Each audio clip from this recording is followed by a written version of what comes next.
Welcome back. It is Saturday, October 26th in the NBA. My 6 best bets are on the way. As always, we begin the video talking about how we did the previous day. Really good day for us, a 5-2 day. You look at the winners, we had Cam Thomas's under, a little sweaty, but hey, he came through. Pistons and Cavs under, we added one play. Hopefully you checked that out. It was Dylan Brooks over in points. Giannis and Dame SGP. Zach Edey's over in points. We only faltered on one game, and that was my only one-unit play of the day, which was D'Angelo Russell over in points plus assists. He sucks. And the other one was Suns money line. The Suns blew a 22-point lead. I do want to note we did bet that on Bet365. They do give out an early payout if you bet a money line and your team is up by 20. So technically, if you bet it on Bet365 at 1, I'm not going to track it as a winner towards the record because that feels like a scumbag move. But either way, that is obviously a benefit of betting on Bet365, at least money lines, that is. But let's dive into the picks today. We got 6 of them. It's a Saturday.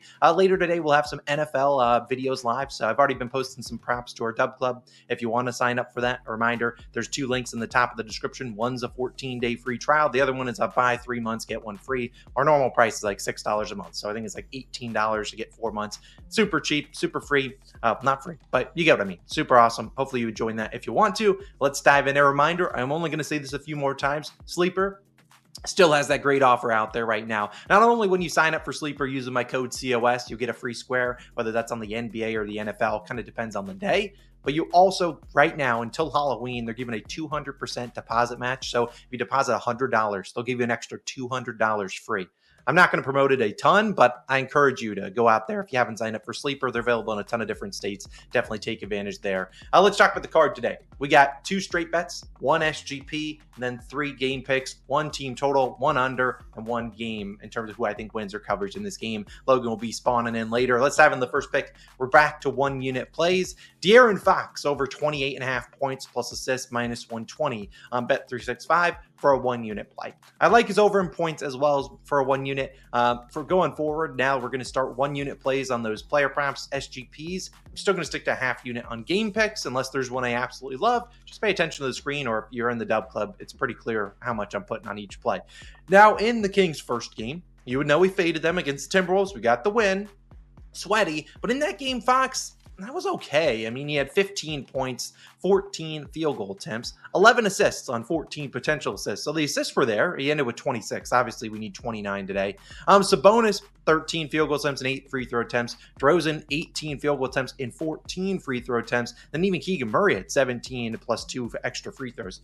Fox, the usage really wasn't there. He was almost the last on his team in starting lineup wise in terms of usage there. So I think this is a spot where maybe Fox kind of let his teammates try to get their footing, but they lost. So I expect him to show up today, especially on the road, where I don't expect all those guys to be performing as well. I think DeRozan still gets his, but this is a Kings team that doesn't have a lot of scoring. Their bench doesn't really score besides Malik Monk. They're going to need Fox to go out there and be a little bit more aggressive. At least I hope so today. And also that was a matchup against the Timberwolves, a team that, let's be honest, they have arguably some of the best perimeter defenders out there for guards. So really tough and really deep defensive team for the Timberwolves. So I didn't love that matchup for Fox. I like this one a lot better against the Los Angeles Lakers. Number one, the Lakers are on a back-to-back. How high will their intensity be? Will their energy be there on a back-to-back? I question it. I would fade them, but they already wrecked us yesterday. So they'll probably show up and keep the game close. And also, additionally, I don't really think the Lakers have a great perimeter defender. Their best one is Jared Vanderbilt, and he's obviously out. Fox's last 6 games versus Lakers, he has cooked them. 21-7. Then look at the other games. They had one he ended on the hook. 44-4, 28-5, 37-8, 31-6, 34-9, 20-plus field goal attempts in all 6 games. We have taken his over in a lot of these games. And that why? Because, well, Anthony Davis, notorious for playing a lot of drop coverage. So when you see Domantas Sabonis come set a screen, AD's not really coming up to, try to hedge on that screen and get the ball out of the ball handler's hands. So instead, you see Fox be able to walk into the mid-range, which is exactly where he wants to be. Fox will shoot his threes, and he'll shoot some tonight. But really, if he gets that mid-range and that's working, then this will be an easy bet to go over. I don't necessarily know if he shoots 20 times tonight, but the Lakers are a somewhat fast-playing team. So, look, I love Fox. Apparently, the Kings do not have minutes limits. He played 37, and DeRozan, I think, Keegan Murray, they both played 43. So, look, even though DeRozan will get his usage, I think this is a better matchup for Fox. Give me his over. I really like the over at 28.5 points plus assists. I tacked on assists in case maybe this is a big year for Fox with the assists. I don't necessarily think he's going to get 11 every night, but I think you get us 5 or 6, and the potential for him getting maybe 6, 7, 8, 9, 10. Plus, he could really just hit this over in points alone. So I really like De'Aaron Fox tonight. My second prop before we dive into some game picks is Nikola Jokic of the Denver Nuggets over 47.5 points, rebounds, and assists, minus 105 on DraftKings. Again, a 1-unit play. I won't lie to you. This line moved from 46.5 on me to 47.5. Hopefully that doesn't come to bite us. I do like all of his lines. I couldn't decide on one. I love the points. I could see Jokic dropping a 30, 35 points today. I also love the rebounds, even though it's 12.5, a great matchup for him to grab rebounds. And then also it's assists. I mean, it's Jokic at home. So I had to combine them all. Hopefully that doesn't come to bite me. First game of the season, obviously Jokic and the Nuggets lost to the Thunder. Only put up, 87 points. Jokic, 16 points, 12 rebounds, 13 assists, 41 PRA. So did come short, played about 35 minutes. He only shot the ball 13 times. Pretty low, but you look at the potentials. 24 potential rebounds, 26 potential assists. So they were clearly playing through Jokic. And even Jokic talked about this in the post-game press conference. They don't have shooting. And while that could affect his assist props, I don't necessarily know if he's not passing it out to a bunch of guys for threes. More so, he's passing to cutters, which are probably more higher percentage looks. And even though you could say, hey, they could blow out the Clippers here, in order to blow out teams in the NBA, typically you have to be able to be hot from the 3-point line. And Jokic said it best himself. He said they're all a bunch of streaky, and he said really average shooters outside of Michael Porter Jr. and Jamal Murray. I don't like the matchup for Jamal Murray tonight. The Clippers are a team that I like their defense. They got a lot of perimeter guard defenders like Derrick Jones Jr., Terrence Mann, guys that I think are pretty good defenders, and guys off the bench as well. So I don't love the matchup for Jamal. I think they once again play through Nikola Jokic, and I think he's a little bit more aggressive trying to score the basketball. But obviously it's Jokic. He could go out there and get 15, 15, 15. Wouldn't technically hit this line, which is crazy, but we know he has that ability, and he has dominated this matchup. His last 4 games versus the Clippers, 67, 57, 47, and 63 PRAs. So absolutely destroying the line. He's attempted 21, 23, 32, and 24 field goal attempts in those games. The only game he didn't hit this line, he shot 9 for 32. 9 for 32. Like, this is a matchup the Clippers are not going to send help towards Ivica Zubac. They're going to let him play him one-on-one, and that's honestly what I would prefer. We'd rather Jokic putting in points than having to go out there and get all the assists and stuff. So I like the points, but we obviously have to tack on the rebounds and assists here too. It's been a matchup. He's dominated the rebounds too. 24 potential rebounds that first game. I think they're going to leave him one-on-one against Ivica Zubac. I don't see them doubling him. I could see him honestly dropping 30, 35, 40 points tonight if this game remains close. I love this matchup for him. I like having Russell Westbrook off the bench. He's obviously a guy that will push the pace. He's in a revenge game, but Russ doesn't want to really shoot the ball if he doesn't have to. He'll drive and then dish it to Nikola Jokic. I love this one. Over 47.5 PRAs. I'm going to send it off to Logan. He has his favorite play of the day. Yesterday, Suns money line. Blowing a 22-point lead. There's nothing we can do there. But I'm sending it to Logan for his favorite pick of the day. Logan, what you got? Yeah, the Suns did us absolutely no favors yesterday. So you know what I'm going to do today? My best bet is going to be fading them. I'm taking the Mavericks minus 2.5, minus 110 odds on FanDuel is your best value there. Yes, we are going to be fading the Phoenix Suns. Last season, it's all we have. The Mavs won 2 of 3 against the Suns, and the game they lost, Kyrie did not play. That's important of noting because this team looks a lot different with Kyrie. Now on the back end of the back-to-back, I'm fading the Suns after letting us down in LA against the Lakers last night. That was a game where they were up big. It felt like they really should have been able to hold a lead in that one. Absolutely not. The second half came, and they just didn't understand that basketball was played in 2 halves. They once again couldn't close out the fourth quarter in that game, which is what we talked about was plaguing them last season. There was a 1-possession game to start the fourth quarter, and they folded like a cheap tent in the fourth quarter. It was disgusting to see. Their defense wasn't as sharp, and the shots dried up in the second half. I'm hoping Dallas can take advantage of that. Like, there are a lot of good things working in our favor.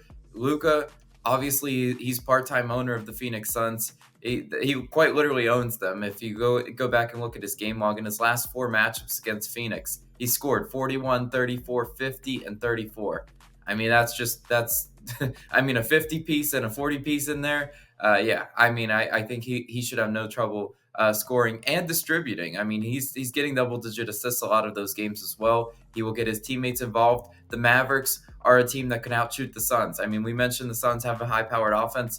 Dallas has just as good, if not better, offense there.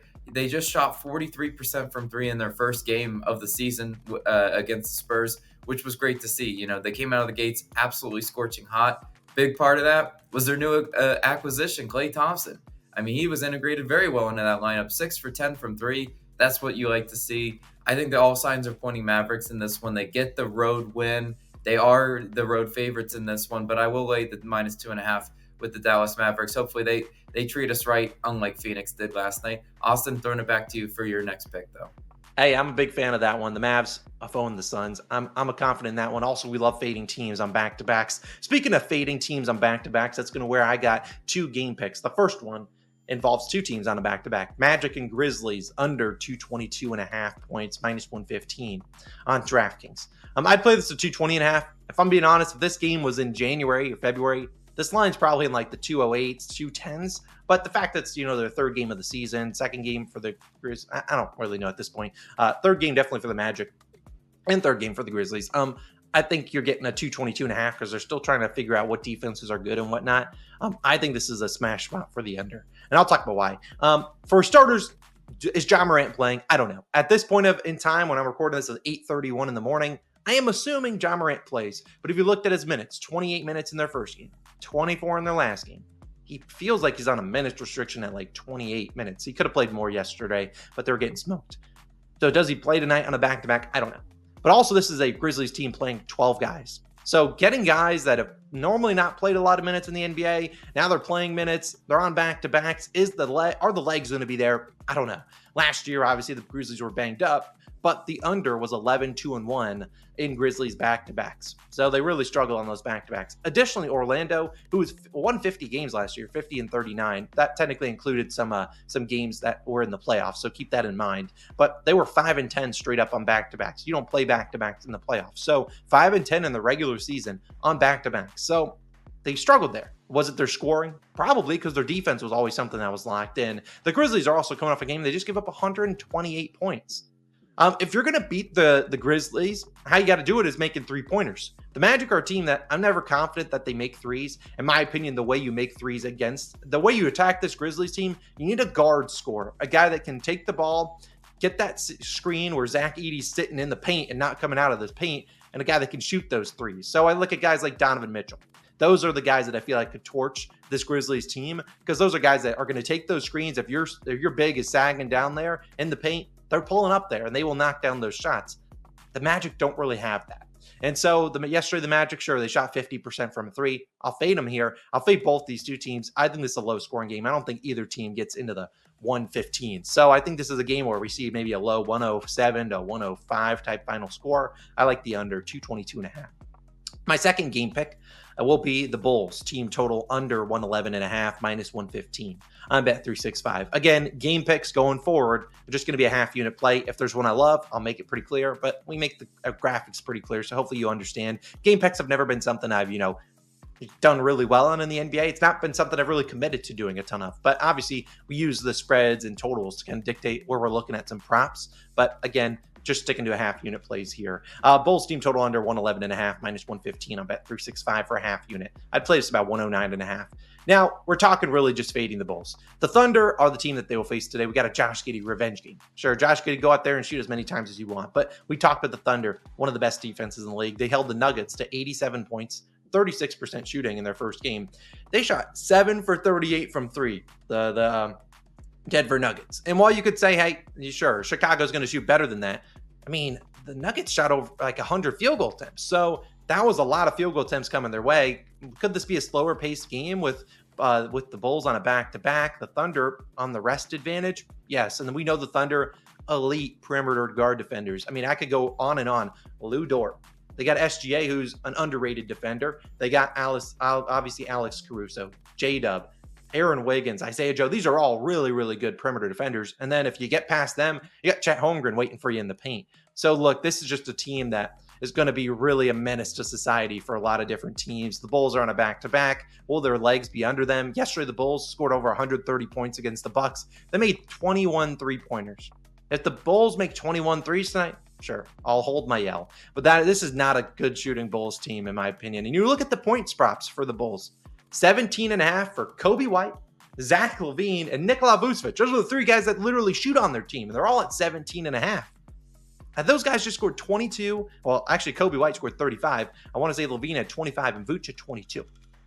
Yeah, good luck. Have fun scoring 112 points. Yeah, no shot. I'll take the team total under here. My only concern is this could go over in garbage time, but the Bulls bench isn't good either. So I'll take the Bulls. I'll fade them. Give me their team total under 111.5. I do lean the Thunder on the spread, but I could see it maybe being a slower paced game where maybe the Bulls play a little slower, given they're on back-to-backs. They want to slow it down. They don't need to get into a track meet. It's a team with a lot of young guys like the Thunder. So give me the Bulls team total under 111.5 for half unit play. Final play of the day, 6 picks, hopefully 6 winners, and SGP. Victor Wembanyama of the Spurs, 20 plus points and 10 plus rebounds, and Chris Paul, 4 plus assists, minus 114 on FanDuel. If you're looking for an individual line, take the over in points plus rebounds for Victor Wembanyama. Yes, I might be disrespecting CP3 with this graphic, but deal with it. That's basically their size mismatch, so sue me. If you only have CP3 to get 5 or 7 assists, that is my sign of approval. I like CP3 a lot for those assists. I was hoping to just do Wemby to 20 and 10, but I had to tack on something because I was like minus 140. I'm playing this for 1 unit. In their first game, obviously against the Mavericks, Wembanyama struggled. 17 points, 18 shots, did have 9 rebounds, 20 rebound chances. Chris Paul got his assist, 8 assists on 19 potential. I'm pretty confident Chris Paul gets his assist. And hopefully they're going to Wemby. Wemby struggled. Dallas is going to be a really good defensive team all season long. You could argue he should have had 10 rebounds. He had one where he got the rebound and Derek Lively happened to trip him right afterwards, like a second after. They call those team rebounds. Those piss me off, but it is what it is. We know Wemby can go out there and grab those boards. And I like this matchup a lot better against the Rockets to grab boards. Not only are the Rockets on back-to-back, they couldn't miss yesterday. They had 128 points. So there should be some rebounds down there. And obviously, Şengün's not the biggest shooter, so Wemby should be able to roam around and do his thing. Last year, if you were to look at these two teams when they matched up against each other, Wemby did get the 10-plus rebounds in all 4 games. So we love to see that. We need that done. And we need CP3 to get those assists. The points, though, you could say, Austin, this was a matchup he struggled in. 21, 15, 10, and 13 points. 19, 15, 10, and 12 field goal attempts. And I agree with you. He struggled a little bit here, but 10 and 12 field goal attempts. What are we doing? What are we doing, Spurs? Last year, Trey Jones, he didn't know how to pass it to Wembanyama. Sohan didn't know how to pass it to him. That's where they went out and got CP3. CP3, we know he's not really looking for his shot. He will score if he needs to, but he's looking for Wemby. And when Wemby's rolling, you got to be able to hit him. That's an easy 2-pointer. If you just throw it up, Wemby will go up and get it. So, look, I know there might be some concern of Wemby getting 20 if you're just looking at those stats, but this is a guy that 18 shots in game 1. They don't have Devin Vassell. The other guys on the offense, Julian Champagnie, sure, he had a great game, but he's more of a spot-up shooter. Harrison Barnes can do his thing, but this team doesn't have scoring to keep up with teams. And I think the Rockets will be able to score points. Wemby, sure, he's not going to play 38 minutes, but he should get the 30 minutes that we need here. He's going to get the usage. And back at home, I expect him to be a little bit better. So, again, a 1-unit play on these 3 legs, SGPs.